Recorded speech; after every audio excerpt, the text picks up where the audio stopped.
Décharges à ciel ouvert, immondices dans les rues, c'est malheureusement le visage de plusieurs cités africaines. Pourtant, la collecte et le recyclage des déchets constituent à la fois un impératif de développement, mais aussi une opportunité économique importante. Ainsi, au Congo-Brazzaville, et malgré les difficultés, une entreprise nommée Suraya, qui opère depuis 4 ans, a notamment contribué non seulement à assainir 2 villes principales, Nkayi et Pointe-Noire, mais aussi à sensibiliser les populations sur la collecte des ordures ménagères. Entre 2011 et 2012, l'entreprise Suraya a fait un chiffre d'affaires à la hausse de l'ordre de 21%. Et pour mieux comprendre la manne qui se cache derrière les déchets, Raïssa Okol et Pierre Kanga se sont rendus à Pointe-Noire rencontrer les dirigeants de cette petite entreprise qui veut éviter la crise. Reportage. Pointe-Noire, une jolie ville côtière africaine et bourgeoise dont les abondantes ressources pétrolières hissent le Congo au top 5 des pays producteurs de cet or noir en Afrique subsaharienne. Si 85% des richesses du Congo proviennent du pétrole, cela ne se ressent pas vraiment dans les rues de cette ville stratégique, encore handicapée par des infrastructures, entre autres routières et sanitaires, bien insuffisantes. Ainsi en est-il du quartier Kilomètre 4, comme de certains quartiers populaires de Pointe-Noire, qui sont jonchés de décharges à ciel ouvert. Si le gouvernement congolais semble avoir pris conscience des effets positifs de la gestion responsable des déchets, en obligeant les collectivités locales à assurer l'élimination correcte des déchets urbains, la gestion des déchets n'est pourtant pas encore un acquis pour tous. La gestion des déchets incombe à la collectivité locale. Donc c'est à l'État local, pas à l'État central, à la collectivité locale. Nous avons la loi sur la protection de l'environnement, nous avons la loi 10/2003 sur les transferts des compétences aux collectivités locales, en ces articles 21 et 33 qui sont assez clairs, donc ces textes-là.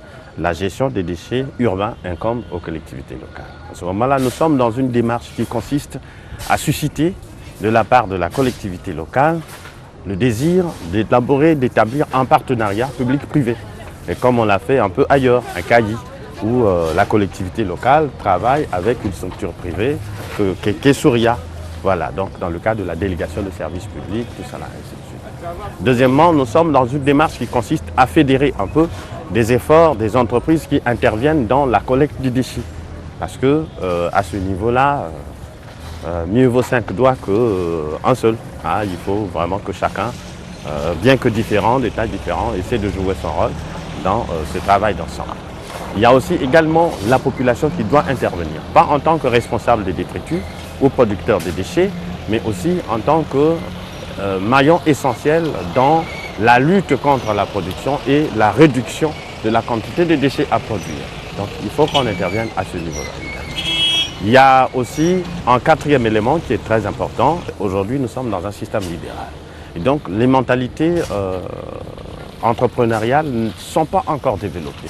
Et donc il faut aussi développer des cadres où on peut échanger, on peut communiquer, on peut échanger des savoirs, des savoir-faire, des expériences dans le cadre du management, de la gestion des déchets, sans trop chercher à transposer des techniques d'ailleurs ici. L'Afrique a sa propre démarche, on a vu l'expérience égyptienne et zimbabwéenne qui ont réussi, et ici aussi on peut réussir la même chose. Mais ces amoncellements de débris, parfois toxiques, qui atterrissent dans la nature, peuvent dissimuler une véritable manne cachée pour ceux qui osent se retrousser les manches, comme les dirigeants de cet établissement, Suraya Propreté, une compagnie spécialiste en assainissement, hygiène environnementale et gestion durable des déchets. Pour nous, le déchet, ce n'est pas quelque chose qui doit se perdre dans la nature. Les déchets, pour Suraya, c'est une ressource. Une ressource, car le secteur de la collecte et du tri des déchets, avilissant aux yeux de certains, révèle de nombreuses opportunités économiques dues à plusieurs facteurs. L'augmentation du niveau de vie et de son corollaire, à savoir la consommation accrue des ménages et donc la production accrue de déchets urbains et industriels. L'existence d'un besoin important pour désengorger des quartiers insalubres, favorisant la circulation de maladies, la timide réglementation autour du traitement des déchets urbains, la disponibilité de la main-d'œuvre et la création d'emplois qui en découlent, l'encouragement de la Chambre de commerce et d'industrie de Pointe-Noire à impliquer davantage les initiatives privées notamment dans ce secteur bien précis, la position stratégique du pays au cœur du bassin du Congo et sa capacité à devenir un moteur de l'économie verte en Afrique centrale, la viabilité d'un projet solide et bénéfique à l'environnement comme à l'économie. C'est ainsi que malgré les difficultés, l'entreprise Souria, établie depuis 2011, a assaini l'environnement des villes de Nkayi depuis 3 ans et de Pointe-Noire depuis 1 an. Cette société à responsabilité limitée agit prioritairement dans la sécurité environnementale en enlevant et en transportant les ordures ménagères, tout en protégeant ses employés en leur fournissant des équipements adaptés à leur activité, une sécurité sociale et un emploi stable. Et oui, reconnaissables au loin et très distincts des pousse-pousseurs classiques, les éboueurs équipés de bottes, d'uniformes, de masques et de bennes à ordures estampillées aux couleurs de l'entreprise sont les premiers à appliquer les règles sanitaires en vigueur dans l'entreprise. Souria a une pleine conscience de sa responsabilité sociale et sensibilise les habitants des quartiers où ils opèrent à l'importance d'avoir une bonne hygiène de vie, notamment pour éviter 80% des maladies infectieuses dont sont victimes la plupart des gens exposés à des carences en hygiène ou en eau. Ce travail ne peut s'effectuer que dans un cadre concerté et collaboratif. Donc il faut d'abord éduquer, instruire le citoyen, communiquer avec lui pour lui dire que nous courons un danger en cohabitant, en vivant dans un environnement pollué. Et donc, qu'est-ce que cet environnement cause comme problème? Nous avons des vecteurs de maladies qui se reproduisent, donc ça devient des foyers de repli et de repeuplement vectoriel. Ça devient aussi source de pollution visuelle, olfactive. Ça devient aussi un problème, un obstacle à la fluidité de la circulation parce que les décharges gênent la circulation des véhicules. Et donc, c'est au regard de tous ces problèmes, et quand on arrive vers la population, c'est pour leur donner cette information-là. Les agents de Souria ont donc également la responsabilité d'éduquer, adultes et enfants, à la nécessité d'une bonne gestion des ordures ménagères. Je suis très ravi. Maintenant que on est venu déposer un bac à ordures ici, le matin, nous on a déposé des détritus. Le soir, tout de suite, le véhicule vient enlever. Nous sommes très ravis. Les détritus ne passent plus du temps là et nous sommes épargnés des odeurs, ainsi de suite. Nous sommes très ravis maintenant qu'il y a un bac où nous pouvons déposer des ordures et puis enlever régulièrement. Nous sommes protégés parce que les maladies, les vecteurs des maladies ne peuvent plus se reproduire.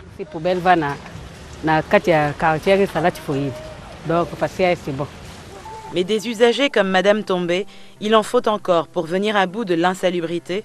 Et ce n'est pas gagné d'avance, car les particuliers comme les entreprises peuvent choisir de recourir au secteur informel pour se débarrasser de déchets dont la mairie ne semble pas se préoccuper.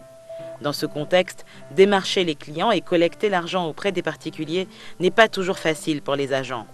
Mais chez Souria, on lutte pour la vie saine, et c'est la détermination qui caractérise les dirigeants. C'est ainsi que la société a pu enregistrer une hausse de 21% de son chiffre d'affaires entre 2011 et 2012, dont l'essentiel a été réalisé à Nkayi, principale ville de la région de la Bouenza, dans le centre-sud du pays, située à environ 250 km de Brazzaville, la capitale. Avoisinant les 70 000 habitants, cette ville assainie fait désormais figure d'exemple pour la deuxième agglomération du pays, Pointe-Noire, avec ses 1 100 000 habitants. Le contexte de Pointe-Noire, géographiquement, c'est une ville caractérisée par les vallons marécageux qui s'alternent au plateau sablonneux. Et du coup, le sol poreux, généralement ensablé, avec des points d'eau très bas, constitue un vrai danger en matière de gestion de déchets si on gardait des décharges dans la ville, parce que la pollution affecterait tout de suite la nappe phréatique. Et aussi, il y a un problème de transport. Le transport étant entendu que les routes, les voies de desserte, des voies dans le quartier ne sont pas asphaltées, ne sont pas bitumées, et ces voies-là sont accidentées, l'accès y est difficile. C'est très difficile d'envoyer des véhicules passer de maison à maison, faire le porte-à-porte pour collecter des déchets. Et donc, ici, le contexte, c'est un peu celui-là. Et puis, il y a le niveau général de vie, le niveau de vie des populations, où vous êtes obligé d'adapter la situation, le travail, la mission, au niveau de la poche du citoyen. Voilà. Grosso modo, la situation est un peu comme ça là. Mais c'est un quartier à décongestionner. Il y a d'énormes décharges sauvages qu'il va falloir éviter aujourd'hui.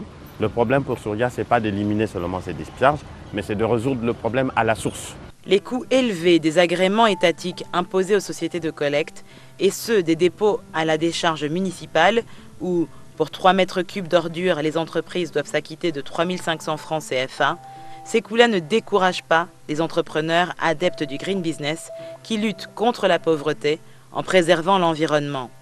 Le défi est d'autant plus grand que Souria, la petite entreprise, rêve comme une grande. La collecte des déchets auprès des particuliers ou des entreprises ayant signé un contrat de ramassage pluri-hebdomadaire ne s'arrête pas au ravin de Inda, à 20 km de Pointe-Noire, qui fait office de décharge municipale. Souria voit plus loin et veut approfondir l'éducation au tri des ordures et surtout construire la première structure de recyclage des déchets ménagers, également créatrice de richesses. Nous voulons gérer les déchets de façon globale, dans toute sa chaîne de valeur, de la production de ces déchets jusqu'à la réinjection de ces déchets-là dans le circuit économique. Donc une fois qu'on a collecté, on va mettre à la décharge. Mais là-bas aussi, il faut un autre travail qui consiste à faire un tri, puisque le tri au niveau des ménages est encore très difficile en fonction du niveau de vie, des comportements pour le moment.